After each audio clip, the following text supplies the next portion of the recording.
Good morning, and these are your news updates for today. It looks like WikiLeaks founder Julian Assange told Fox News' Sean Hannity in an exclusive interview that a teenager could have hacked into the Hillary Clinton campaign chairman John Podesta's computer and retrieved damaging email messages that the website published during last year's election campaign. We published several emails would show Podesta responding to a phishing email, Assange said during the first part of the interview, which aired on Hannity Tuesday night.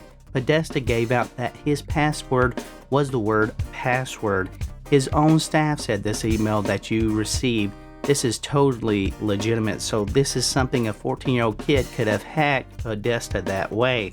Assange also claimed that Clinton herself made almost no attempt to keep her private emails safe from potentially hostile states during her tenure as a Secretary of State. Now, she was trying to keep them secure from Republicans, probably, Assange said, but in terms of nation states, almost no attempt.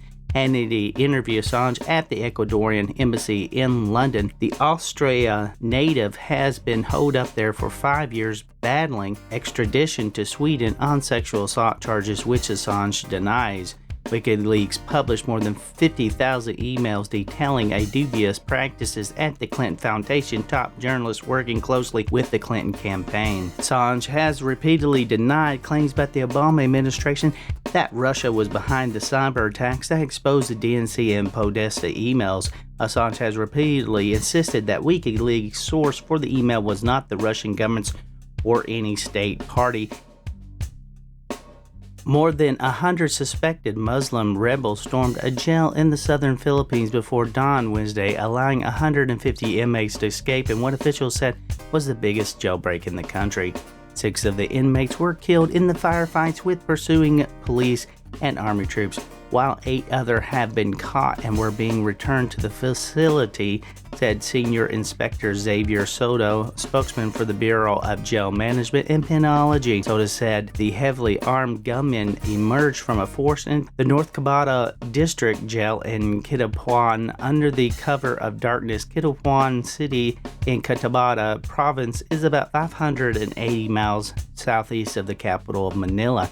To my knowledge, this is the biggest jailbreak in history of the Bureau, Solda said in a telephone interview.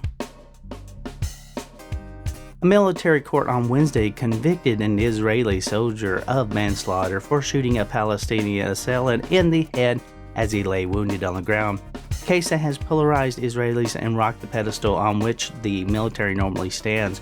With the 50th anniversary of Israel's occupation of the West Bank approaching, the highly charged trial fueled a debate about military ethics and the place of the army in Israeli society. It became as much about the military's value system as about the conduct of the soldier.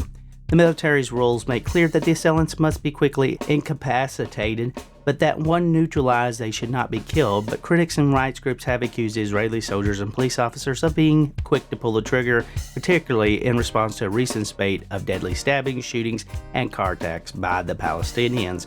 In Israel, a country where military service is part of a national identity, called for backing up young soldiers sent on dangerous missions. They said that Sergeant had been in an impossible situation and that the deck had been stacked against him, since an acquittal would have put his commanders in a bad light.